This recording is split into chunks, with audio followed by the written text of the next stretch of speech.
ആദ്യമായി ഒരു തടവ് പുള്ളിയോട് ജീവിതത്തിൽ സംസാരിക്കാൻ സാധിച്ചത് 2008 ജൂൺ മാസത്തിലായിരുന്നു. തീയതിയും വർഷവും കൃത്യമായി ഓർത്തുവെക്കാനുള്ള കാരണം 2008 യൂറോ കപ്പ് ഫുട്ബോളിന്റെ ഫൈനലിൽ സ്പെയിൻ തങ്ങളുടെ ടിക്കി ടാക്ക ശൈലി ലോകത്തിന് പരിചയപ്പെടുത്തി ജർമ്മനിയെ കീഴടക്കുന്ന സമയത്തായിരുന്നു എന്റെ മൊബൈൽ ഫോൺ ശബ്ദിച്ചത്. ദുബൈ അവീർ സെൻട്രൽ ജയിലിൽ നിന്നാണ് വിളിക്കുന്നതെന്ന് പറഞ്ഞപ്പോൾ ആദ്യം ചോദിച്ചത് അവിടെ ഭക്ഷണമൊക്കെ കൃത്യമായി കിട്ടുന്നുണ്ടോ എന്നായിരുന്നു. അദ്ദേഹത്തിന്റെ തന്നെ അനുവാദത്തോടെ അന്ന് സംഭാഷണം റെക്കോർഡ് ചെയ്ത് സൂക്ഷിച്ചു. 5:30 ആകുമ്പോൾ ബ്രേക്ക്ഫാസ്റ്റ് കിട്ടും, ബ്രെഡ് കിട്ടും, ജാം കിട്ടും, കറി ഒരു ദിവസം ഓരോന്നാണ്. ഒരു ദിവസം മുട്ടയാണെങ്കിൽ പിറ്റേ ദിവസം ജാം ആയിരിക്കും, അതിന്റെ ഒരു ദിവസം പൂലായിരിക്കും. ജയിലാന്ന് മാത്രമേ ഉള്ളൂ, വേറെ കുഴപ്പമൊന്നുമില്ല. യൂറോ കപ്പ് പതിവായി കാണുന്നുണ്ടെന്നും ഇടയ്ക്കിടെയെല്ലാം സുഹൃത്തുക്കളെ വിളിക്കാറുണ്ടെന്നും നന്നായി ഭക്ഷണം കഴിച്ചതുകൊണ്ട് തടിയൽപ്പം കൂടിയെന്നെല്ലാം കേട്ടപ്പോൾ ഞാൻ സ്വാഭാവികമായി ചോദിച്ചുപോയി, ചുരുക്കി പറഞ്ഞാൽ ഒരു നിർബന്ധിത സുഖവാസമാണല്ലേ എന്ന്. കടം വീട്ടാനും കേസ് നടത്താനുമായി കിടപ്പാടം വരെ വിറ്റപ്പോൾ പ്രായമായ മാതാവും ഭാര്യയും മക്കളും തെരുവിൽ ആയതോർത്ത് 7 വർഷമായി തീ തിന്ന് കഴിയുന്ന ആ യുവാവിന്റെ മറുപടി കേട്ടപ്പോൾ എന്റെ കണ്ണു നിറഞ്ഞു. മോക്കിപ്പോ 10 വയസ്സായി. ഞാൻ മോളെ 3 വയസ്സിൽ കണ്ടിട്ട് വന്നതാണ്. എനിക്കിതുവരെ പിന്നെ തിരിച്ചു പോകാൻ പറ്റിയിട്ടില്ല.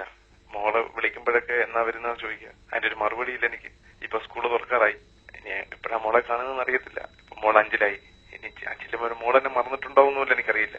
ആ ഒരു വിഷമമാണ് ഏറ്റവും കൂടുതൽ. ഇത് 6 വർഷം മുമ്പുള്ള കഥ. ഇക്കാര്യം ഇപ്പോൾ ഓർക്കാൻ ഇടയാക്കിയത് ഇന്നലെ തന്നെ കിട്ടിയ മറ്റൊരു ഫോൺ കോൾ. അതേ അവീർ സെൻട്രൽ ജയിലിൽ നിന്നും മറ്റൊരു തടവുകാരനാണ് ഇന്നലെ വിളിച്ചത്. മയക്കുമരുന്ന് കടത്തുകാരുടെ കുതന്ത്രത്തിൽപ്പെട്ട് ജയിലിനുള്ളിൽ ആയുസെന്നി കഴിയുന്ന നിരപരാധികളെ കണ്ട കാര്യം ഓർമ്മപ്പെടുത്താൻ.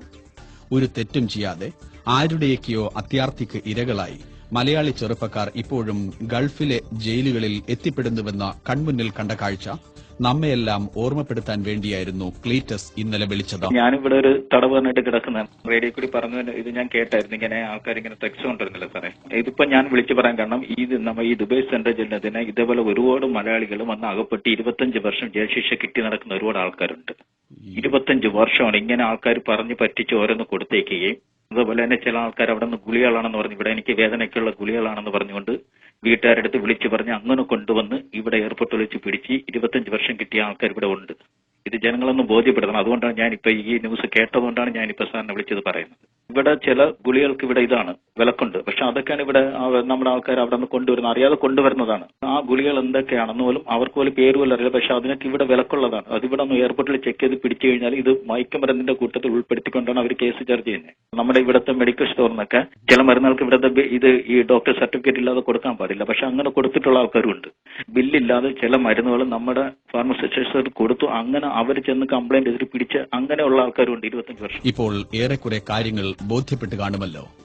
വടകര നിട്ടൂർ സ്വദേശി ഷാഹിദിന്റെ പക്കൽ മയക്കുമരുന്ന് തുന്നിപ്പിടിപ്പിച്ച ജീൻസ് പാന്റ് ലഭിച്ച കാര്യം ഇന്നലെ ഹിറ്റ് FM റിപ്പോർട്ട് ചെയ്തതായിരുന്നു.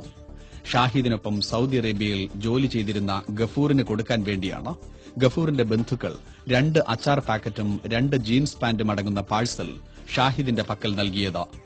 4 ആഴ്ച മുമ്പ് ഇതേ സ്ഥലത്ത് വെച്ച് പാന്റിനുള്ളിൽ മയക്കുമരുന്ന് വെച്ച് കടത്താൻ ശ്രമിച്ച സംഭവം വാർത്തകളിൽ കേട്ടതിനാൽ ഷാഹിദിന്റെ വീട്ടുകാർ ആ അച്ചാർ പാക്കറ്റും ജീൻസും വിശദമായി പരിശോധിച്ചു നോക്കി. ബാക്കി കഥ ഷാഹിദിന്റെ ബന്ധുവും ഹിറ്റ് FM ശ്രോതാവുമായ ഷംസീർ വിശദീകരിച്ചു. അങ്ങനെ അവിടുന്ന് അത് ഓപ്പൺ ആക്കി നോക്കുമ്പോൾ അതിൽ 2 കുപ്പി അച്ചാറും 2 ജീൻസ് പാന്റും ആയിരുന്നുള്ളത്. അതിലൊന്നും കാണാനുമില്ല. അങ്ങനെ ലാസ്റ്റ് നല്ലോണം പാന്റ് നന്നായിട്ട് സൂക്ഷിച്ച് നോക്കിയപ്പോൾ നമ്മളെ ജീൻസ് വേസ്റ്റ് ടൈറ്റ് ചെയ്യുന്ന സ്ഥലം ഉണ്ടല്ലോ, നമ്മളെ ബെൽറ്റ് ഉപയോഗിക്കുന്നത്, അതിന് ലേശം തിക്നെസ് കൂടുതൽ. അങ്ങനെ നോക്കിയപ്പോൾ അത് അയച്ചു നോക്കുമ്പോൾ അതിനകത്ത് ഡ്രഗ്സ് വെച്ചിട്ട് സ്റ്റിച്ച് ചെയ്തതാണ് സംഭവം. ഈ 2 പാന്റിന്റെ കൂടെ ജോലി ചെയ്യുന്നതാണ്. അതാണ് അത്രയും വിശ്വാസം. നമ്മൾ ഇപ്പൊ ആരെ വിശ്വസിക്കണം ആരെ അവിശ്വസിക്കണം എന്നുള്ള പറയാൻ പറ്റാത്തൊരവസ്ഥ. നിങ്ങൾ എന്നെ വിശ്വസിച്ചിട്ടില്ല, ഞാൻ നിങ്ങളെ വിശ്വസിച്ചൊരു സാധനം കൊണ്ടുവരും, അതിന്റെ അകത്ത് ഇങ്ങനെ വെച്ച് കൊണ്ടുവരുമെന്ന് ആലോചിക്കാൻ തന്നെ. ഞാൻ ഇന്നലെ രാത്രിയാണ് സംഭവം പറഞ്ഞത്, ഉറങ്ങാൻ വരെ പറ്റില്ല. കാരണം അത്രയും വലിയ ടെൻഷനായി പോയി. കാരണം ഇത് ഒരു വല്ലാത്തൊരവസ്ഥയായി പോയില്ലേ. ഇത് എല്ലാം അവര് കൊടുത്തയച്ചോട്ടെ, സമ്മതിച്ചിട്ട് കൊണ്ടുവന്ന ആൾക്കാരെ കൊടുത്ത് നമ്മളിതൊന്നും അറിയാണ്ട് പോയി കുടുങ്ങി ഇയാളെ രക്ഷിച്ചു കൊണ്ടുവരാൻ വരെ അത്ര കഷ്ടപ്പാടുള്ള കുടുംബം. ഭാര്യയുണ്ട്, ഒരു കുട്ടിയുണ്ട്, ഭാര്യ ഗർഭിണിയാണ്. അതൊക്കെ ആലോചിക്കുമ്പോൾ ഭയങ്കര സംവിധാനം പിടിക്കപ്പെട്ടിട്ടുണ്ട്. ഒന്നുമല്ലാണ്ടായി പോലെ ഇത്രയും കാര്യങ്ങൾ. പ്രായമുള്ള ഉമ്മ ഉണ്ട്. ജനങ്ങളും ആലോചിക്കും ഇങ്ങനെ ചെയ്യുമോ.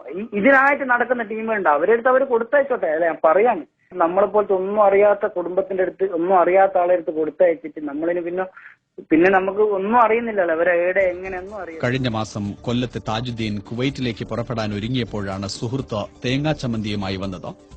ലഗേജ് കെട്ടുന്ന സമയത്ത് തേങ്ങാ ചമ്മന്തിയുടെ പാക്കറ്റ് തുറന്ന് പരിശോധിച്ചപ്പോൾ അതിനകത്ത് 1 കിലോ കഞ്ചാവ്. ഷാഹിദിന്റെ വീട്ടിന് തൊട്ടപ്പുറത്തുള്ള നടുവന്നൂരിൽ രജീഷിന്റെ പക്കൽ ലഭിച്ചത് 3 ജീൻസ് പാന്റുകളായിരുന്നു. ലഗേജിന്റെ ഭാരക്കൂടുതൽ കാരണം ജീൻസ് പാന്റിന്റെ പാക്കറ്റ് എടുക്കാതെ പോയതിനാൽ രജീഷ് രക്ഷപ്പെട്ടു. ഈ 3 ജീൻസ് പാന്റിനു വേണ്ടി ഗൾഫിൽ നിന്നും തുരുതുര ഫോൺ കോൾ വന്നപ്പോൾ വീട്ടുകാർക്ക് സംശയമായി. തുടർന്ന് പരിശോധിച്ചപ്പോൾ അതിനുള്ളിൽ ലക്ഷങ്ങൾ വില വരുന്ന, പിടിക്കപ്പെട്ടാൽ തല പോകുന്ന അത്രയും തൂക്കം ബ്രൌൺ ഷുഗർ. പോലീസ് അന്വേഷണം തുടങ്ങിയതിന് തൊട്ടുപിന്നാലെ രജീഷിന്റെ പക്കൽ പാന്റ് നൽകിയ വടകര സ്വദേശി ശ്രീജിത്തിനെ തൂങ്ങി മരിച്ച നിലയിൽ കണ്ടെത്തുകയും ചെയ്തു. മരുന്നുകടയിൽ പതിവായി വരുന്ന കസ്റ്റമർ ഒരു ദിവസം ഡോക്ടറുടെ കുറിപ്പ് മറന്നുവെന്ന് പറഞ്ഞപ്പോൾ സാരമില്ലെന്ന് പറഞ്ഞ് കഫ് സിറപ്പ് നൽകിയതിന്റെ പേരിൽ 10 വർഷ തടവ് ശിക്ഷ അനുഭവിക്കുകയാണ് ദുബൈയിലെ പ്രമുഖ ആശുപത്രിയിലെ ഫാർമസിസ്റ്റായിരുന്ന തോമസ്. കഫ് സിറപ്പ് നൽകിയതിന് പോലും കഠിന ശിക്ഷ കിട്ടുന്ന നാട്ടിൽ കിലോ കണക്കിന് കഞ്ചാവുമായി വിമാനമിറങ്ങുകയും നേരെ ജയിലിലേക്ക് മാറ്റപ്പെടുകയും പിന്നീട് തലവെട്ടിയുള്ള വധശിക്ഷയ്ക്ക് വിധേയനാകപ്പെടുകയും ചെയ്യുന്ന നമ്മുടെ സഹോദരങ്ങളെക്കുറിച്ച് ഒരു നിമിഷം ചിന്തിക്കുക. അയൽവാസിയുടെയോ സുഹൃത്തിന്റെയോ സഹപ്രവർത്തകന്റെയോ മാതാപിതാക്കൾ കൊടുത്തുവിട്ട ചമ്മന്തി പാക്കറ്റിലുണ്ടായിരുന്നത് തന്റെ കൊലച്ചോറായിരുന്നുവെന്ന് പാവം ചെറുപ്പക്കാരൻ തിരിച്ചറിയുമ്പോഴേക്കും അവന്റെ കുടുംബവും നാട്ടുകാരും മക്കളും വരെ അവനെ വെറുത്തു കഴിഞ്ഞിട്ടുണ്ടാകും. മയക്കുമരുന്ന് കടത്താൻ ശ്രമിച്ച് കഴുമരത്തിൽ തൂങ്ങേണ്ടിവന്ന സാമൂഹ്യ വിരുദ്ധനായി അവന്റെ പെറ്റമ്മ പോലും അവനെ മുദ്രകുത്തി കഴിഞ്ഞിരിക്കും.